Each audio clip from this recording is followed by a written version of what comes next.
আসসালামু আলাইকুম everyone. Culinary canvas থেকে আমি জান্নাতুল আপনাদের মাঝে আজকে বাঁধাকপির পাকোড়া নিয়ে হাজির হয়ে গেলাম। শীতের সিজনে শীতকালে সবজি খাবো না সেটা কি হয়?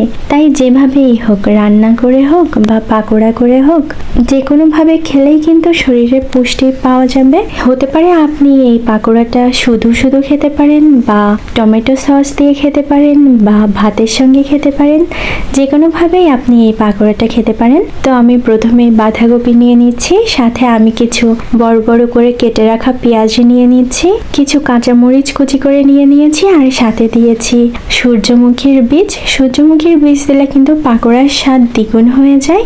তারপর একটু হলুদ, ভেজে রাখা জিরার গুঁড়া, 1 চামচ লাল মরিচের গুঁড়া, 1.5 টেবিল চামচ গরম মশলা, স্বাদ মতো লবণ আর 1 টেবিল চামচ আদা দিয়ে আমি সুন্দরভাবে এই বাঁধাকপিটা মেখে নিচ্ছি। বাঁধাকপিটা ততক্ষণ পর্যন্তই মাখতে হবে যতক্ষণ পর্যন্ত বাঁধাকপি থেকে এটার ন্যাচারাল পানিটা বেরিয়ে আসে, আর ততক্ষণ পর্যন্ত যতক্ষণ না পর্যন্ত বাঁধাকপিটা নরম হয়ে আসে। তারপর আমি কিছু পানি অ্যাড করে দিব। পানিটা দিলে হবে কি, পাকোড়া যখন ভাজি হবে তখন এই পানি বাঁধাকপি সিদ্ধ হতে সাহায্য করবে। তারপর আমি বেসন অ্যাড করে দিচ্ছি। এখানে আমার বাঁধাকপির যতটুকু অ্যামাউন্ট আছে, তো আমি এখানে 5 চামচ বেসন অ্যাড করব। আর পাকোড়াটাকে ক্রিস্পি করার জন্য 2 চামচের মতো চালের গুঁড়া অ্যাড করব।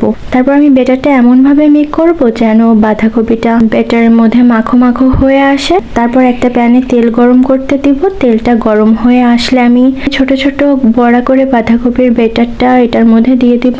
হাতে বেটারটা উঠিয়ে একটা প্রেস করে একটু চ্যাপটা করে দিব, যার ফলে এটা অনেক মুচমুচে হতে সাহায্য করবে।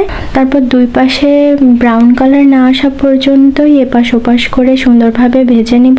অনেকেই আছি আমরা পাকোড়া উল্টাতে পারি না, তো আমরা যদি একটা ফর্কের সাহায্যে এই পাকোড়াগুলো উল্টাই তাহলে কিন্তু খুব সহজেই আমাদের পাকোড়াগুলো উল্টানো যায়। আর তারপর পাকোড়াগুলো সুন্দরভাবে ভেজে নেওয়ার পর আমি একটা ঝাঁঝরি দিয়ে পাকোড়াটা উঠিয়ে নিচ্ছি যাতে তেলটা নিচে পড়ে যায় আর আমার পাকোড়ার মধ্যে এক্সট্রা তেল না থাকে। তো দেখুন পাকোড়া ভাজার পরে কি সুন্দর কালার এসেছে, আর খেতেও কিন্তু ক্রিস্পি হয়েছে আর খুবই মজা হয়েছে। এতক্ষণ আমার সঙ্গে থাকার জন্য সবাইকে অনেক ধন্যবাদ। সবাই ভালো থাকবেন, হেলদি খাবারের সঙ্গে থাকবেন। তো আজকের মতো এখানেই শেষ করছি। আল্লাহ হাফিজ।